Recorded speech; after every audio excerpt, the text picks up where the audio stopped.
শিবু, শম্ভুনাথ,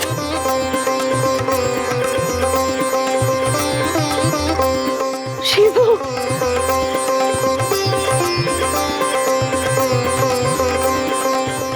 শম্ভু,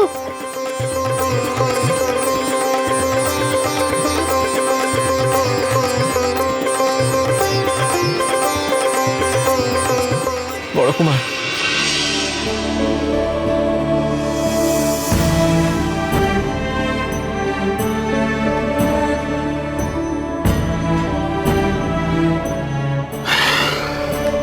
এই নিন মায়ের সকল গয়না।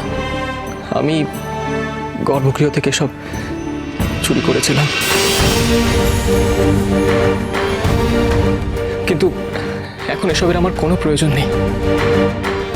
এর থেকেও বড় সম্পদ আমার হারিয়ে যাওয়া মা আর যমজ ভাইকে আমি খুঁজে পেয়েছি। এসবের আমার আর কোনো প্রয়োজন নেই। এই নিন, আপনি ধরুন। তুই তুই চুরি করেছিস মায়ের গয়না? হ্যাঁ মা।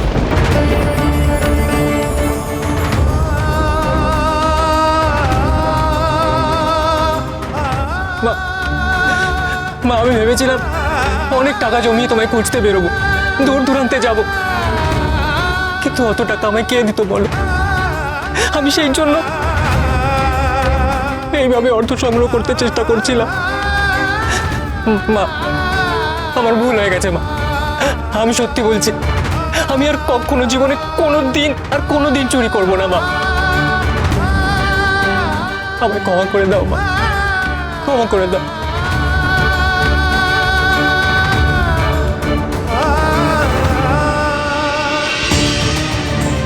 বড় কুমার, অন্যায় করেছি আমি, আমাকে শাস্তি দিন আপনারা। আমার অন্যায়ের জন্য আপনারা আমাকে যা শাস্তি দেবেন আমি মাথা পেতে নেব। তোমাকে আমি বড় কুমার ক্ষমা করে দিন। ক্ষমা? হ্যাঁ, ক্ষমা, ক্ষমাই পরম ধর্ম। আজ এখানে বামদেব ঠাকুর থাকলে আমার ধারণা তিনিও তাই বলতেন। বেশ, আপনি যখন বলছেন, হ্যাঁ এটা তো সত্যি। আজ এখানে ঠাকুর থাকলে আমাকে একই কথা বলতো। আমি তোমায় ক্ষমা করে দিলাম। আমি এতদিন ভগবানে বিশ্বাস করতাম না, কিন্তু আজ আমি মন থেকে মানছি যে তিনি আছেন, মা তারা আছেন।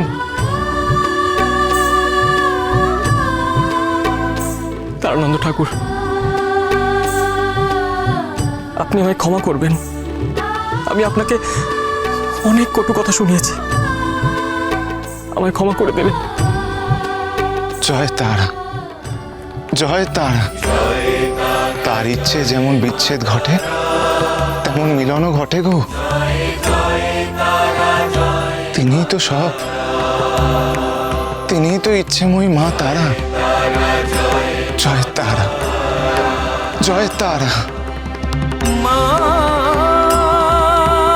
এবার চলো সবাই, আমরা মন্দিরে গিয়ে পিঠে পুলি উৎসব শুরু করে দিই। চলো।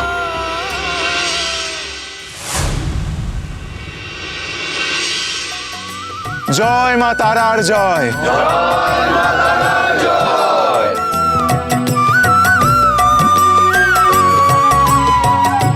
কথায় বলে না, শেষ ভালো যার সব ভালো তার। কি বলেন বড় কুমার? একদম ঠিক। সত্যটা শেষ পর্যন্ত উদ্ঘাটিত হলো, এই যা। নইলে আমরা শুধু শুধুই একজন নির্দোষকে দোষী ভাবছিলাম। যাক বাবা, সবকিছু ভালোই হয়ে গেছে। একদম ঠিক বলেছো বর্দি। কিন্তু কথাই, আজকে বামদেব ঠাকুরের কথা বড্ড মনে পড়ছে রে। সত্যি বাবা ঠাকুর ছাড়া চারদিকটা পুরো ফাঁকা ফাঁকা লাগছে। প্রত্যেক বছর এমন দিনে বাবা ঠাকুর কত মজাই না করে। বামদেব ঠাকুর তারাপীঠে না থেকেও এখানে আছেন, আর খুব শীঘ্রই উনি এখানে ফিরে আসবেন। বুঝলে ভাইয়া, পিঠে পুলিগুলো অপূর্ব খেতে হয়েছিল। হ্যাঁ, তা যা বলেছিস, বহুদিন বাদে এত ভালো পিঠে পুলি গেলাম। সবই মায়ের কৃপা, আমি কেউ নই। আজ থেকে আমিও তোমার ভক্ত হয়ে গেলাম মা।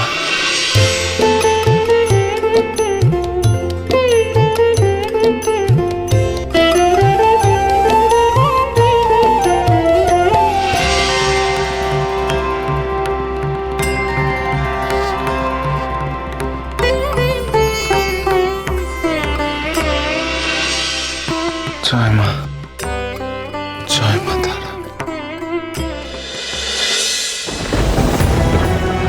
তারানন্দ, তারাপীঠে তোমার কাজের আয়ু ফুরিয়েছে। এবার যে তোমাকে আবার যাত্রা করতে হবে নতুন সাধন ক্ষেত্রের দিকে। কিন্তু বামদেব ঠাকুর তো এখনো ফেরেননি মা। খুব শীঘ্রই সে ফিরবে তারানন্দ, আর ততদিন আমি নিজে রক্ষা করব এই তারাপীঠকে। যাও তারানন্দ, যাত্রা করার জন্য প্রস্তুত হও। যথা আজ্ঞা মা, যথা আজ্ঞা। জয় মা।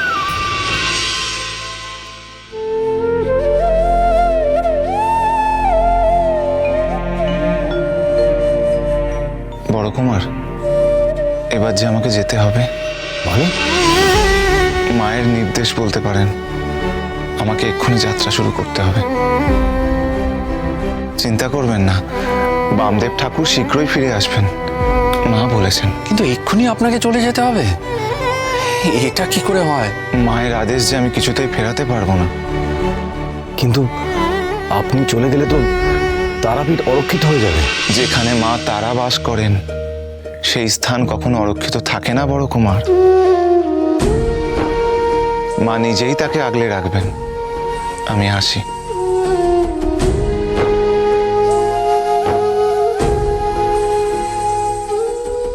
আমি আসি মা।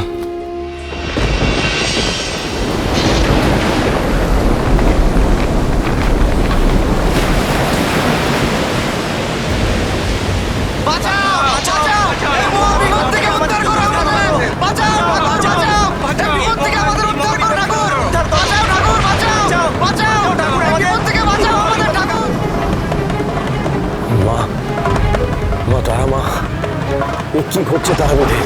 এরকম মহাপ্রলয় কেন নেমে আসছে? কি হতে চলেছে মা? মা রক্ষা করো মা, তোমার প্রজাদের রক্ষা করো মা, দয়া করে রক্ষা করো।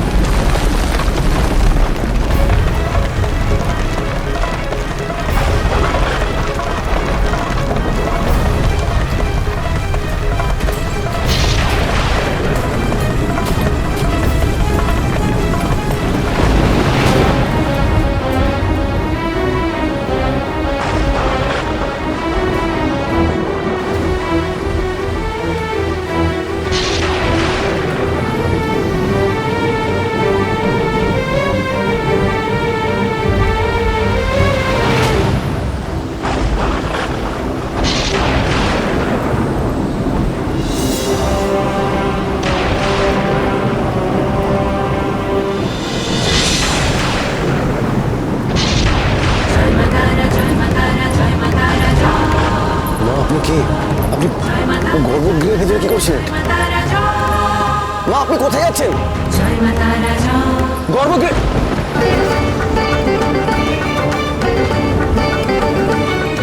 মা, মা, মা, মা! কি হয়েছে? কি হয়েছে আপনার? কি অমন মা বলে চিৎকার করে উঠলেন কেন? সর্বনাশ হয়ে গেছে। মহাপ্রলয় এসছে তারাপীঠে, মহাপ্রলয়। সব রসাতলে চলে গেছে, সব রসাতলে চলে গেছে। আপনার কি মাথা খারাপ হয়ে গেল? কি সব আবোল তাবোল কথা বলছেন? মহাপ্রলয় নেমে এসছে, মহাপ্রলয়। কিচ্ছু হয়নি আপনার। কোথায় প্রলয়? সব ঠিক আছে। আপনি ভালো করে চারিদিকে চেয়ে দেখুন, সব ঠিক আছে, সব যেমনটা ছিল তেমনটাই আছে।